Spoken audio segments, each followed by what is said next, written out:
اعوذ باللہ من الشیطان الرجیم، بسم اللہ الرحمن الرحیم۔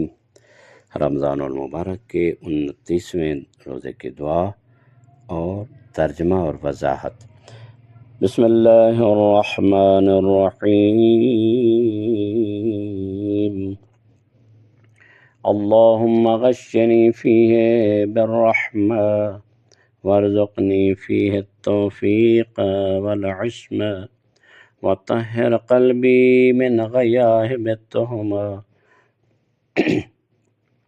یا رحیما بعبادہ المؤمنین۔ اے اللہ، اس دن مجھے اپنی رحمت سے ڈھانپ لے اور مجھے توفیق اور گناہوں سے بچنے کی طاقت عطا فرما، اور میرے دل کو ہر قسم کے شک و شبہ اور تہمت کی تاریکیوں سے پاک کر دے۔ اے ایماندار بندوں پر رحم کرنے والی ذات، ماہ رمضان المبارک کے 29ویں روزے کی ہم ابتدا اس طرح کرتے ہیں۔ اے اللہ، آج میرے وجود کو اپنی رحمت سے ڈھانپ دے، کیونکہ ہم ان دنوں اللہ کی ضیافت اور مہمانی میں ہیں۔ ہمارا وجود حق کے نور سے منور ہے۔ ہم نے اچھے دن گزارے ہیں اور اس مہینے کی برکتوں اور شب قدر کے فیوز سے کافی فائدہ اٹھایا ہے۔ آخرکار ہم نے اپنی زندگی کا کچھ حصہ اللہ کی خالص نعمتوں کو حاصل کرنے میں گزارا ہے۔ آج ہمیں اللہ سے کچھ اور مانگنا چاہیے، اور وہ ہے مکمل، دائمی اور ہمہ گیر رحمت، یعنی رحمت واسعہ مانگنی چاہیے۔ اللہ کی توجہ، نیکی اور بخشش کو رحمت کہا جاتا ہے۔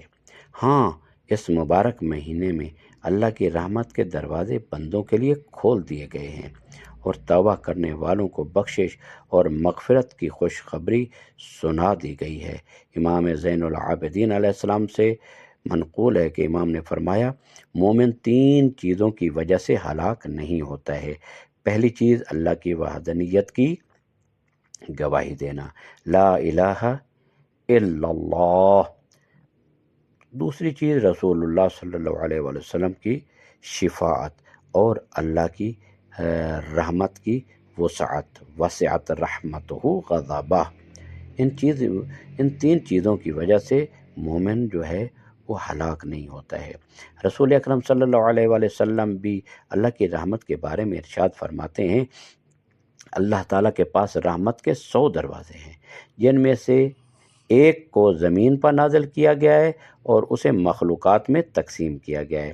لوگوں کے درمیان جو محبت اور مودت ہے وہ اسی کی روشنی ہے، لیکن 99 دروازے اللہ نے اپنے پاس رکھے ہیں، اور قیامت کے دن اپنے بندوں کو ان سے نوازے گا۔ اللہ کی رحمت کبھی عام ہوتی ہے، جو دوست اور دشمن، مومن اور کافر، نیک اور بدکار، سب کو شامل ہوتی ہے، یعنی رحمت رحمانی، کیونکہ اس کی بے حساب رحمت کی بارش ہر جگہ پہنچتی ہے، اور اس کی بے دریغ نعمتوں کی دسترخوان پر ہر جگہ پھیلی ہوئی ہے۔ اس رحمت کے سائے میں تمام بندگان حیات کے مختلف موہبات سے اور تحائف سے فائدہ اٹھاتے ہیں، اور اپنی روزی اسی کی بے پایان نعمتوں کی دسترخوان سے حاصل کرتے ہیں۔ یہ اس کی عام رحمت ہے جو پوری کائنات کو گھیرے ہوئے ہے، اور سب لوگ اس کے بے کنار سمندر میں غوطہ زن ہیں۔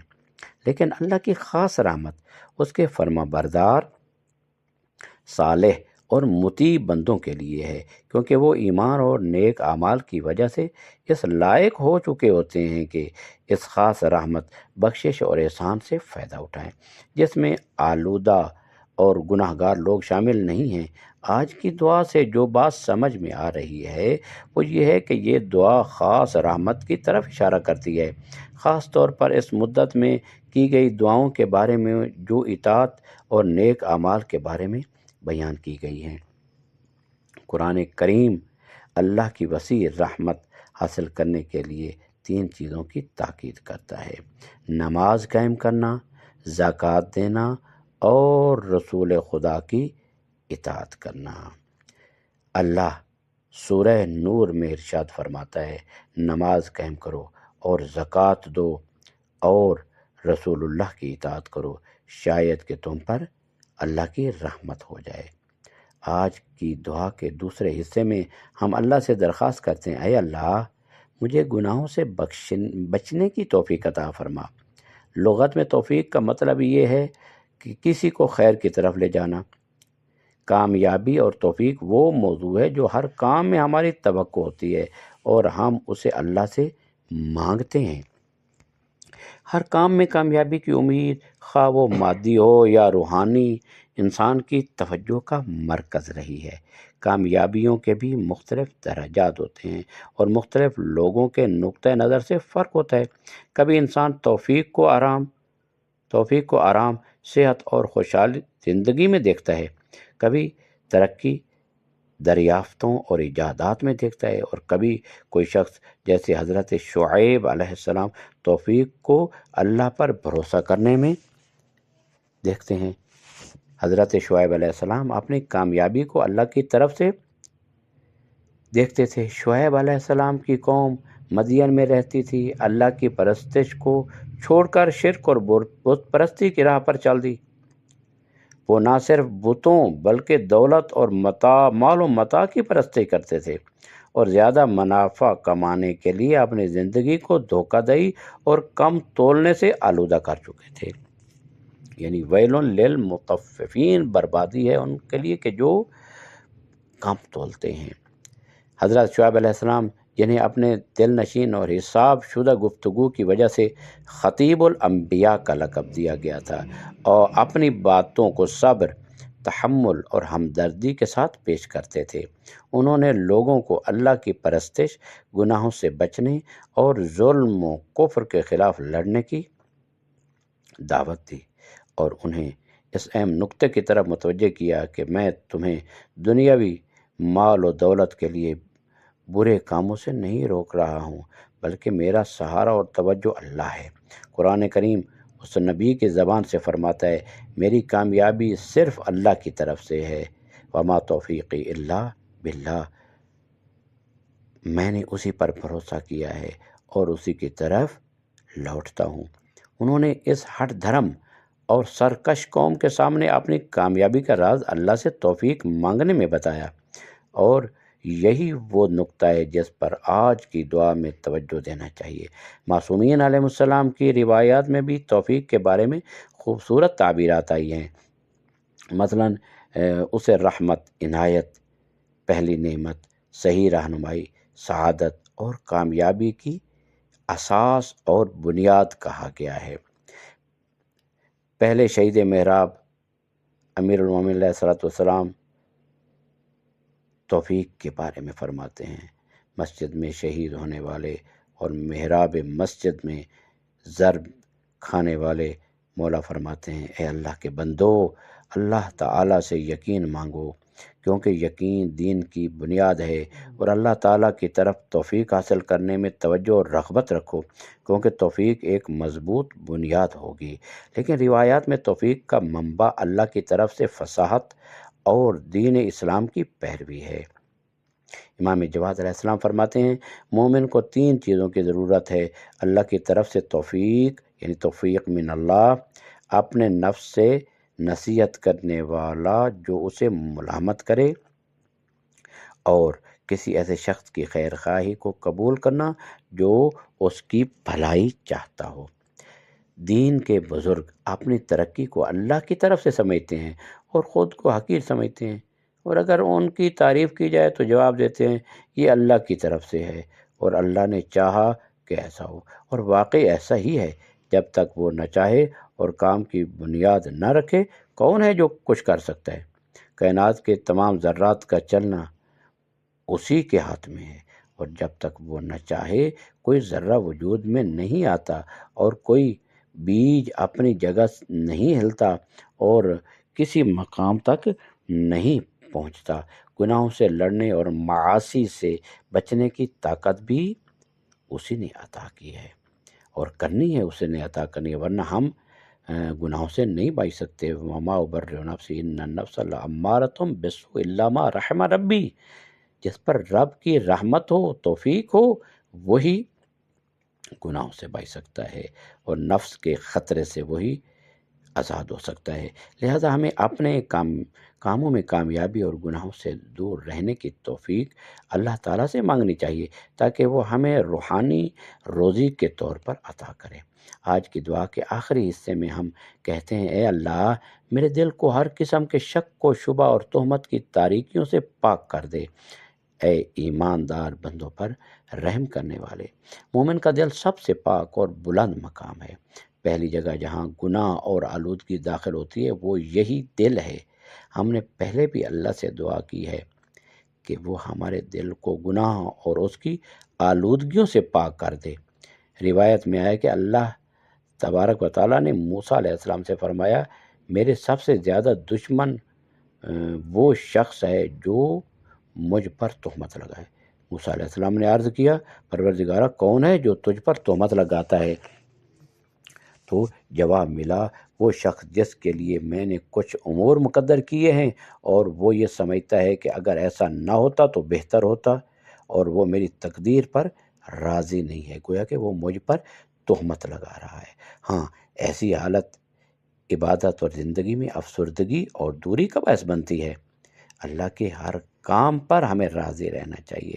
بدقسمتی سے آج ہماری ایک بڑی پریشانی یہ ہے کہ ہم اللہ کی تقدیر کو قبول نہیں کرتے۔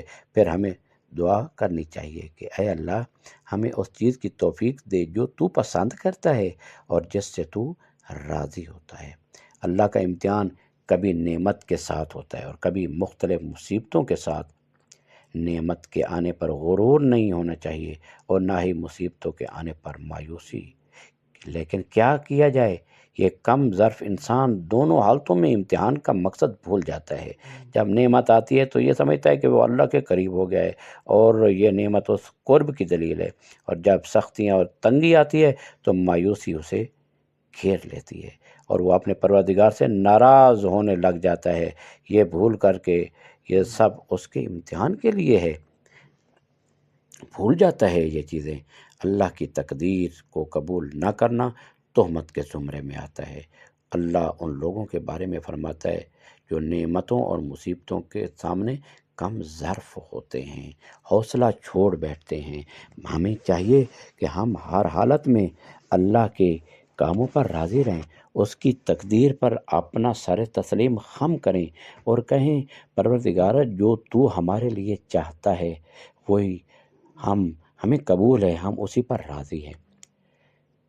جب ہم انسان کو کوئی تو نعمت دیتے ہیں پروردگار، تو وہ منہ میں موڑ لیتا ہے اور تکبر کے ساتھ حق سے دور ہو جاتا ہے۔ خدا کا یہ ارشاد ہے، لیکن جب اس پر تھوڑی سی تکلیف آتی ہے تو وہ مسلسل دعا کرتا ہے اور بے تاب ہو جاتا ہے۔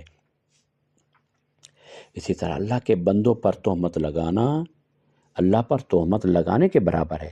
تہمت کو آیات و روایات میں بہت مذموم قرار دیا گیا ہے۔ جو شخص اپنے مومن بھائی پر تہمت لگاتا ہے، تہمت کا مطلب ہوتا ہے اس میں وہ گناہ نہ پایا جاتا ہو اور وہ گناہ کر کے پیش کیا جائے، اس کو کہتے ہیں تہمت۔ وہ اللہ کی لعنت کا مستحق ہے جو تہمت لگاتا ہے، اور قیامت کے دن اسے آگ کے ایک ٹیلے پر رکھا جائے گا اور اس سے کہا جائے گا، ثابت کر جو تو نے کہا۔ کیسا مشکل مرحلہ ہوگا۔ تہمت بدگمانی اور برا گمان سوء ظن سے پیدا ہوتی ہے، یعنی تہمت بدگمانی اور سوء ظن سے پیدا ہوتی ہے۔ کسی پر برا گمان، جس کے بارے میں ہم اچھا گمان کرتے ہیں، اس کو اچھا سمجھتے ہیں، تو اس کی برائیاں بھی ہمیں اچھائیاں لگتی ہیں، لیکن جس کے بارے میں ہمارا گمان برا ہو تو اس کی اچھائیاں بھی برائیاں لگتی ہیں۔ جو شخص بدبینی کا عینک لگا رکھتا ہے وہ ہر چیز کو برا دیکھتا ہے۔ جیسے کوئی سرخ عینک لگا لے تو ہر چیز سرخ دکھائی دیتی ہے۔ اسلام میں بنیادی طور پر خوشگمانی اور صحت پر یقین رکھا جانا چاہیے جب تک کہ کسی کے بارے میں برائی یا غلطی ثابت نہ ہو۔ لہذا مسلمانوں کی مارکیٹ کپڑے، قالین اور دیگر چیزیں سب پاک ہیں جب تک کہ اس کے خلاف ثابت ہوں۔ کل شیء لک طاہر حتی تعلم انہ نجس او قذر، یعنی ہر چیز اس وقت تک پاک ہے کہ جب تک تمہیں اس کے نجاست کا یقین نہ ہو۔ اسی لیے نیک گمانی اصل ہے جب تک کہ بدگمانی کا کوئی ایسا جواز پیدا نہ ہو جائے۔ امام صادق علیہ السلام ان لوگوں کی مذمت کرتے ہیں جو اس بری صفت میں مبتلا ہیں۔ مولا فرماتے ہیں جب مومن اپنے دینی بھائی پر تہمت لگاتا ہے تو اس کے دل سے ایمان اور اس طرح پگھل جاتا ہے جیسے نمک پانی میں پگھل جاتا ہے۔ جو شخص اپنے دینی بھائی پر تہمت لگاتا ہے تو اس کے ایمان کی کیفیت یہ ہو جاتی ہے۔ تو ہمیں چاہیے کہ ہم مومنین پر حسن ظن رکھیں، اچھا گمان رکھیں، اور اچھا گمان تب ہو سکتا ہے کہ جب ہمارا دل پاک اور پاکیزہ ہو، لوگوں کے بارے میں ہمارے دل میں کینہ موجود نہ ہو، ہم حق کے ساتھ فیصلہ کرنے والے ہوں، الہی بنیادوں پر محبت بھی ہو اور الہی بنیادوں پر بغض اور نفرت بھی ہو۔ لہذا ہم ان ائمہ طاہرین علیہ السلام کے پیروکار ہیں کہ جنہوں نے محبت کی تو اللہ کی خاطر اور جنہوں نے دشمنی کی تو اللہ کی خاطر۔